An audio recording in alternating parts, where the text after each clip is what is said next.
Salut à tous et bienvenue sur Jean-Mi, on verra pas de Flock Together. Flock Together est un jeu coopératif immersif édité par Psycho Games.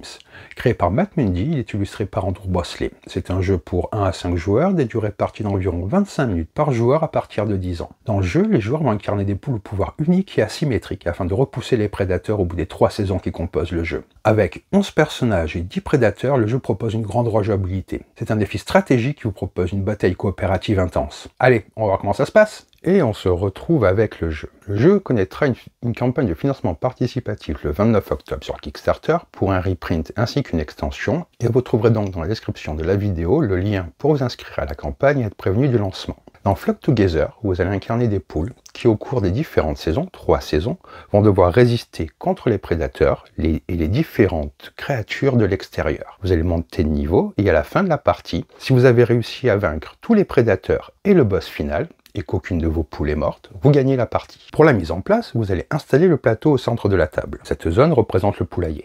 C'est un espace intérieur. À l'extérieur du poulailler, vous avez 4 zones distinctes qui sont définies sur le plateau.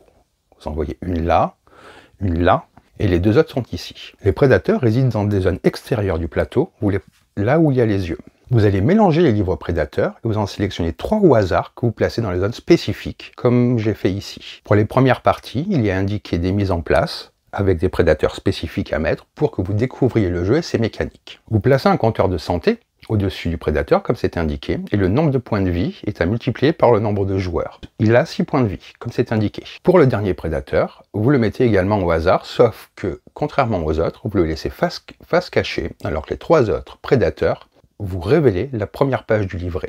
Le prédateur ici fera office de boss final. En plus des prédateurs, vous allez avoir affaire à différentes créatures, à l'intérieur ou à l'extérieur. Les combats doivent être optionnels, mais cela peut vous rapporter des bonus très intéressants pour la partie. Vous allez les mélanger et diviser en 2 paquets sur les endroits indiqués sur le plateau. L'endroit au-dessus servira de défausse. Ensuite, vous allez placer le jeton girouette sur le tour 1. Chaque tour représente un jour et chaque saison dure 7 jours, soit 7 tours. Chaque saison, comme vous le voyez ici, a son propre deck de cartes. Vous allez les mélanger séparément et les placer sous le plateau. Vous tirez une carte du deck printemps et vous la placez face visible à cet endroit-là. Cela va être la première condition météorologique que vous allez avoir à affronter. Vous avez également en haut du plateau des cartes bonus, vous mélangez et formez une pioche, vous aurez à côté l'endroit pour les défausser. Ensuite, vous allez placer toutes les ressources à proximité des joueurs, la nourriture, les œufs.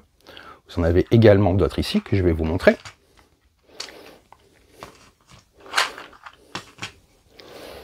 Vous placez toutes ces ressources à portée des joueurs. Les jetons nourriture, quelle que soit leur forme, comptent pour une nourriture. Pareillement pour les œufs, ils comptent pour un œuf, quel que soit le type d'œuf que vous prenez. Mettez également à portée des joueurs les dés, qui sont très sympas avec des faces de poulet dessus, ainsi que les jetons points de vie à portée des joueurs. Enfin, chaque joueur va récupérer un plateau joueur. Vous allez donner à chaque joueur 2 livrets et vous en choisissez un. C'est le personnage que vous allez incarner. Vous ouvrez votre livret à la première page et vous le posez comme ceci.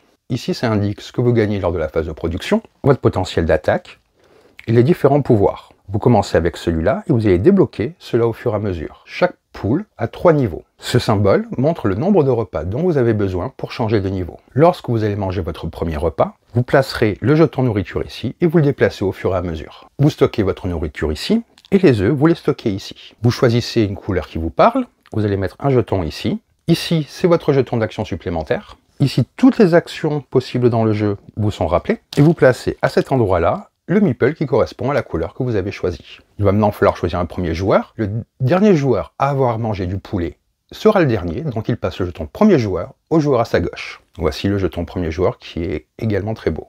Vous allez être prêt à jouer. Flock Together se déroule sur 3 saisons, printemps, été et automne. Chaque saison dure 7 tours et chaque jour représente une manche. Chaque joueur effectuera son tour, puis vous allez défausser une carte de bestiole soit à l'intérieur, soit à l'extérieur, avant de déplacer le jeton girouette sur le tour suivant. À la fin de chaque saison, les prédateurs, si vous ne les avez pas vaincus, vont augmenter de niveau également. Chaque fois que le jeton girouette va atteindre ces endroits-là, avant le tour 1, 3 et 6, vous pouvez échanger n'importe quel nombre d'œufs que vous avez contre un nombre égal de jetons nourriture. Vous allez également connaître un changement de météo. Vous tirez une nouvelle carte du deck météo de la saison en cours pour remplacer l'ancienne. Cela indique les nouvelles conditions climatiques. Lorsque le jeton girouette attend le 7e tour, vous changez de saison et vous repartez du début. Comme je vous disais, c'est à ce moment-là que tous les prédateurs encore en vie passent d'un niveau. Vous ne faites pas d'échange d'œufs avant le premier tour de la première saison. Comme c'est un jeu coopératif, vous gagnez et vous perdez ensemble. Pour gagner la partie, vous devez remplir les conditions suivantes avant la fin de la troisième saison. Avoir vaincu les prédateurs et que chaque membre de votre équipe soit encore en vie. Par contre, vous allez perdre si à n'importe quel moment de la partie, tous les joueurs sont morts, si la troisième saison finit avant que tous les prédateurs aient été vaincus, et si un ou plusieurs joueurs meurent lors du combat final. Chaque jour, vous allez effectuer votre tour. Et votre tour se compose de deux parties. La première partie est la phase de production. Vous allez consulter la zone sur votre livre qui indique que votre poulet peut gagner pendant la production. Pour vous remontrer, c'est indiqué ici. Et au fur et à mesure que vous allez monter de niveau, ce que vous produisez peut changer. Après la production, vous allez passer à la phase d'action. Vous allez pouvoir faire deux actions. Vous pouvez effectuer la même action deux fois ou choisir deux actions différentes. Si vous souhaitez jouer une carte bonus, c'est celles qui sont en haut, ou une carte des bestioles que vous avez vaincues, car vous pouvez les jouer, une fois que vous les avez vaincues, vous pouvez les jouer, elles peuvent vous rapporter des bonus. Lorsque vous jouez ces cartes-là, ce n'est pas compté comme une action. Vous pouvez les jouer à n'importe quel moment de votre tour ou du tour d'un des autres joueurs. Et une fois par saison, vous pouvez utiliser votre jeton d'action supplémentaire, que je vous ai montré sur le plateau, joueur, pour effectuer une troisième action durant votre tour. Vous allez retourner le jeton pour indiquer que vous avez utilisé votre action et il se rafraîchira à la saison suivante. Il y a 8 actions possibles dans le jeu, selon l'emplacement où vous trouvez. Il y a 3 actions qui peuvent être faites à n'importe quel endroit. L'action de se déplacer, l'action de tirer une carte et l'action d'attaquer. L'action de se déplacer vous permet de faire passer votre poussin d'un emplacement à un autre. Vous pouvez aller de l'intérieur du poulailler à l'extérieur, de l'extérieur à l'intérieur ou d'un emplacement extérieur à un autre emplacement extérieur. Donc je pourrais par exemple aller de là à là, de là à là, ou de là à là. Ce sont les différents mouvements possibles. L'action tirer une carte vous permet de tirer une carte du deck bonus que je vous ai montré qui est en haut. Ce sont vraiment des cartes à ne pas négliger qui peuvent avoir une importance sur le cours de la partie. Vous pouvez les jouer à tout moment, ce n'est pas compté comme une action. Cependant, vous ne pouvez avoir que 2 cartes bonus à la fois. Si vous tirez une carte alors que vous en avez déjà 2, vous devez défausser ou jouer immédiatement l'une d'entre elles pour pouvoir garder la nouvelle carte. L'action d'attaquer peut se produire dans n'importe quel emplacement tant que vous êtes au même endroit que l'ennemi que vous attaquez. La seule exception, ce sont les bestioles extérieures qui peuvent être attaquées de n'importe quel emplacement extérieur. Votre force d'attaque va être indiquée par le point qu'il y a ici. Pour infliger des dégâts, vous allez dépenser un jeton nourriture pour chaque point de force de votre attaque. Votre attaque augmentera au fur et à mesure que vous développez votre poussin.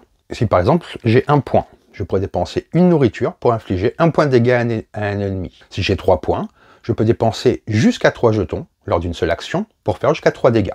Lorsque vous attaquez une bestiole, vous allez infliger vos dégâts en plaçant vos jetons nourriture dépensés sur la carte pour indiquer le nombre de points de vie qu'il a perdu. Par exemple, on va prendre une carte qui a plus de points de vie. Par exemple, si j'attaque celle-là, je dépense 1 de nourriture pour l'indiquer. Je ne prends pas la réserve, je vais prendre mon plateau, bien entendu. Je le mets sur la carte. C'est le nombre de points de vie qu'a la bestiole en question. Puis vous appliquez l'effet qui est indiqué ici. Là, vous allez lancer un dé. Sur 1, vous perdez un cœur. Sur le reste, il ne se passe rien. Certains effets peuvent se produire automatiquement, vous le verrez en fonction des différentes bestioles que vous rencontrerez.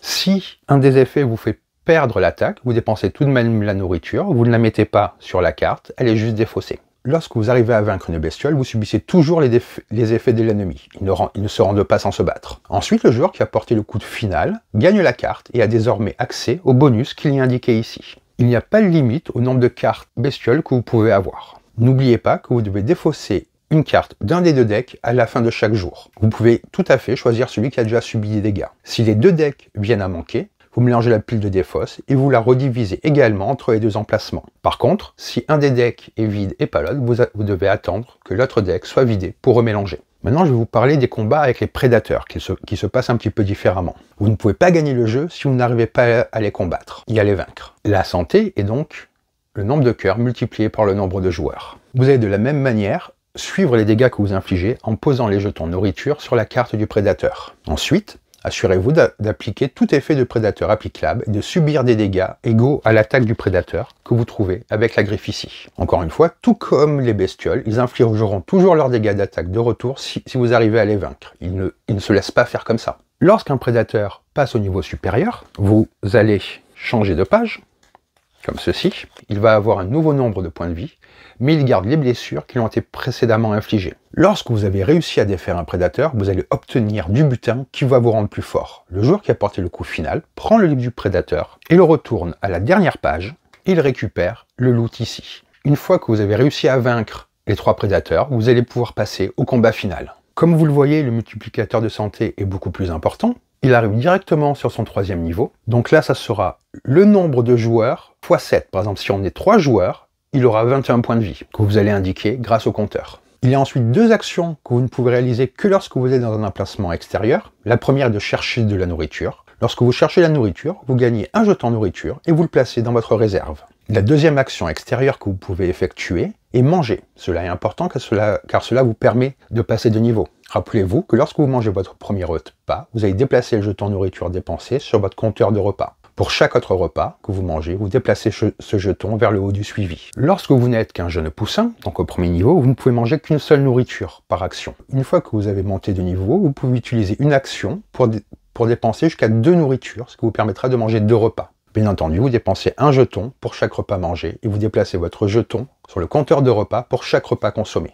Lorsque votre nombre de repas atteint le niveau indiqué ici, vous allez changer de niveau. Vous allez aller sur la page suivante, vous ne remettez pas à 0 votre repas, ça continue à monter, et vous débloquez une nouvelle capacité, tout en gardant la capacité précédente. Vous allez avoir de nouveaux points de vie. Si vous avez pris des dégâts, les dégâts, vous les gardez. Par exemple, là, je passerai à 4, donc je rajouterai 1. Mais si j'avais pris un dégât, je serai comme ceci, et je mets mon nouveau jeton de points de vie. J'ai 4 points, mais je garde mon dégât. Ici, c'est pour passer au troisième niveau. Une fois que vous l'avez atteint, pareillement, vous tournez et vous avez toutes ces capacités débloquées. Vous pouvez faire des œufs à la production et vous avez bien entendu encore plus d'attaques. Les 3 dernières actions dont je vais vous parler ne peuvent être faites qu'à l'intérieur. À l'intérieur, vous pouvez pondre un œuf, guérir ou faire de la couvaison. Lorsque vous effectuez l'action de pondre un œuf, vous collectez un œuf et vous le placez dans votre réserve. Les poussins, donc au premier niveau, vous ne peuvent pas pondre d'œufs, car ils viennent juste de sortir de ce dernier. Donc vous devez au moins monter d'un niveau pour pouvoir choisir cette action. Lorsque vous effectuez l'action de guérison, vous dépensez un aliment pour retourner un jeton de cœur face visible. Lorsque vous êtes un jeune poussin, vous ne pouvez dépenser qu'un jeton de nourriture pour guérir un cœur. Mais au fur et à mesure que vous monterez de niveau, vous pouvez en dépenser de plus en plus. Vous pouvez utiliser une action pour dépenser jusqu'à 2 aliments qui vous guérira 2 cœurs. Et au troisième niveau, vous pouvez utiliser jusqu'à 3 aliments pour guérir jusqu'à 3 cœurs. Si jamais vous subissez suffisamment de dégâts pour que votre santé soit réduite à 0, votre poulet est mort. Vous défaussez tous vos jetons de nourriture, œufs, cartes bonus et cartes de bestiole. Cependant, vous gardez les loots que vous avez récupérés des prédateurs. Ensuite, un autre joueur doit être à l'intérieur et choisir l'action de couvaison. Il devra payer un œuf et passer son prochain tour. Le joueur ressuscité choisit au hasard un nouveau poulet qui rejoint